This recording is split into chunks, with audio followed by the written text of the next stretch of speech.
Baik, kita lanjut ke pertanyaan berikutnya, Ustadz Hafizahullah izin bertanya. Seorang ibu ingin menghadiahi masing-masing sebuah rumah kepada 3 anaknya.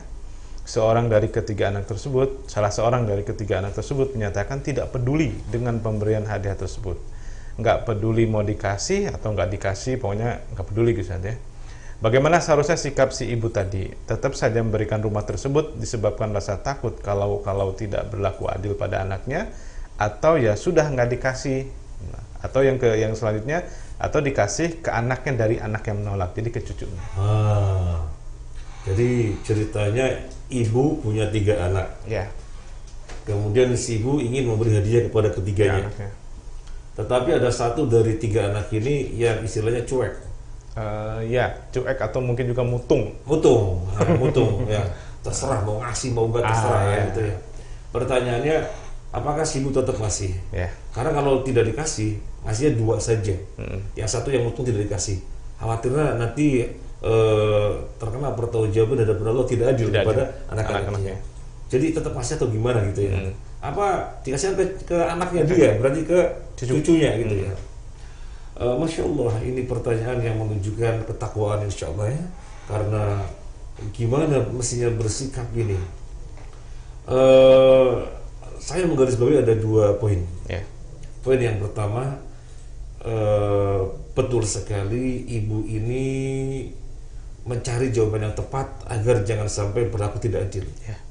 Karena ketidakadilan terhadap anak-anak itu perkara kezaliman. Kita bacakan hadisnya di dalam riwayat Bukhari Muslim dari Nu'man bin Bashir, bahwasanya ayahnya memberikan sesuatu kepada salah seorang putranya, dan si istrinya, berarti ibunya Nu'man bin Bashir, tidak meridhoi sehingga dipersaksikan dulu di hadapan Nabi sallallahu alaihi wasallam. Akhirnya ditanyakan di hadapan Nabi, dan Nabi bertanya, kamu memberikan kepada anakmu seorang? Iya. Terus anak-anak yang lain tidak kamu beri? Iya ya Rasulullah. Dan istriku tidak mau persaksikan. Maka Nabi kemudian bersabda, ittaqullah wa'dilu baina auladikum. Takutlah kepada Allah dan berbuat adillah sesama anak-anak kalian. Jadi dalam hal ini istrinya bagus, tidak mau mempersaksikan. Silakan menghadap Nabi sallallahu alaihi wasallam dulu, sehingga mendapatkan tindakan yang semestinya. Nggak boleh memberikan satu anak saja tanpa yang lainnya. Jadi harus beradil kepada sesama anak-anaknya. Nah, dari hadis ini maka jawaban kita adalah, kalau keduanya dikasih, yang satu yang mutung tetap dikasih. Karena kalau hanya ngasih yang dua saja tanpa yang satu, berarti tidak adil. Jadi tiga-tiganya harus bisa jadi malah tambah mutung saja. Urusan mutung bisa jadi malah tambah mutung, kan urusannya dia. Tapi si ibu ini kan sudah menegakkan syariat, berbuat adil sesama anak-anaknya. Ini yang dilakukan oleh si ibu tadi. Ini poin yang pertama. Ya, poin yang kedua yang mau kita sampaikan, poin yang kedua.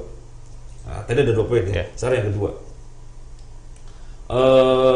Pertanyaan kita, kenapa si anak mutung? Kalau ada sesuatu permasalahan dengan orang tua, tidak sepatutnya bersikap demikian yang akhirnya orang tuanya jadi sakit. Coba kita perhatikan ayat Al-Quran yang lainnya. Wala taqul lahuma uff. Janganlah kalian mengatakan kepada orang tua mengatakan saja sudah merupakan tindak kezaliman, kedurhakaan ya. Sudah merupakan kedurhakaan, meskipun kedurhakaan yang remeh. Bapak, mama, gimana sih, gak tau aja, lagi capek nih. Itu sudah durhaka. Lalu bagaimana jika orang berbuat lebih dari itu yang menyakitkan kedua orang tuanya? Maka takutlah wahai anak ya. Jangan sekali-kali menyakiti kedua orang tuanya, menyakiti ayahnya, menyakiti ibunya. Jangan sekali-kali.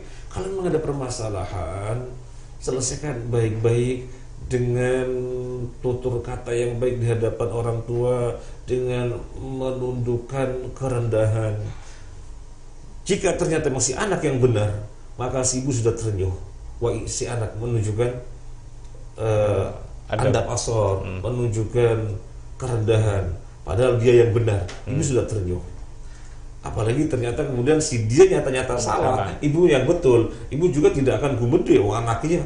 Ya, ibu malah akan bangga anaknya yang salah, kemudian berani menyatakan dirinya salah dengan kata-kata yang lembut dan seterusnya. Jadi yang ada adalah kebaikan. Kalau begini kan dosa. Coba kalau ibunya bersikap bagus, nggak mau ya udah, kan nggak dapat, rugi dong. Sudah begitu dia telah berbuat dosa dengan menyakiti ibunya. Nah, oleh karena itu bicarakan baik-baik, ada apa permasalahannya. Nggak perlu ada mutung di hadapan orang tua. Mutung itu apa sih mutung? Ngambek gitu ya. Yang udah nggak mau lagi lah. Udah nggak mau lagi. Nggak mau lagi lah. Terserah mau ngasih apa terserah. Memang gue pikirin gitu ya. Nah, itu menyakitkan orang tua. Nah, iya, baik, jazakallahu Ustaz atas mungkin saya sedikit tambah ya. Silakan. Yang dimaksud dengan adil sesama anak-anak. Karena Nabi SAW bersabda, wattaqullaha fi auladikum, wattaqullaha wa'dilu baina auladikum. Takutlah kepada Allah dan adillah sesama anak kalian.